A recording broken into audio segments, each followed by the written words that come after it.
hivyo ndio nilisema sasa nikiwa hapa, kwa vile mnajua gavana ndio baba wa kaunti.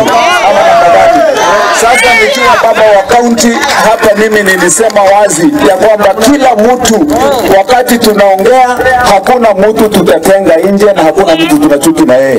Bora kila mtu aseme tunataka tufanye kazi pamoja, na tuondoe chuki, na tuondoe siasa bure, na tuondoe hii mambo ya kushinda mabishano ambayo hayana maana. Unaelewana jameni? Kwa hivyo huyu mboro wetu, huyu mboro wa Kameno, nikamwambia wewe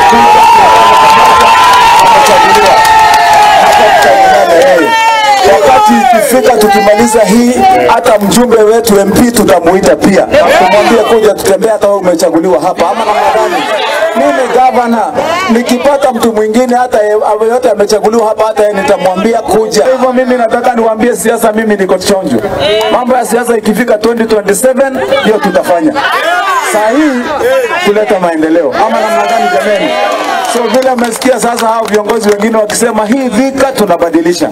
Nataka niwahakikishie nyinyi hivi. Hii dhika tunabadilisha. Na kazi tumeanza kazi ya ukweli. Ukiuliza hawa MCAs wetu siku ya leo, basari ya hii kaunti yetu ya Kiambu ilipeanwa mara moja miaka 10 na magavana watatu. Mara moja. Sasa ndio nasikia nikiwaambia watu, kabla hujafungua mdomo jameni, wewe acha kukuja kusema vitu ambavyo unajua ni ya kuharibu hewa ya watu wengine. Ama namna gani jameni? Kwa hivyo niwaambie, sisi tutatembea pole pole, na tutatembea tuko tunatoshana na kila mwananchi, hata yule wa chini kabisa. Na hatuna maneno ya kiburi. Huyu gavana hakuna mahali mimi nitatoa kiburi wapi. Na niliwaambia, mnajua historia yangu. Niliwaambia mimi ni mtoto wa single mother. Alizaliwa na nikiwa mtoto wa kwanza kwa familia ya watu 6.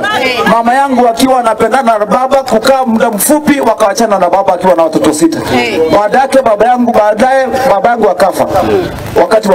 Wakati waliachana. Kukaa naye mama wakati ninakuwa mkubwa, mama yangu naye alikuwa na ugonjwa wa sukari. Nikang'ang'ana wakati nimekuwa kijana, lakini kwa bahati mbaya na mapenzi yake Mwenyezi Mungu mama akaaga. Sasa mimi nikabaki ni mtoto wa kwanza, ninachunga wale watoto, ninachunga kulea hawa, nikiwa mtoto ametoka kwa familia maskini.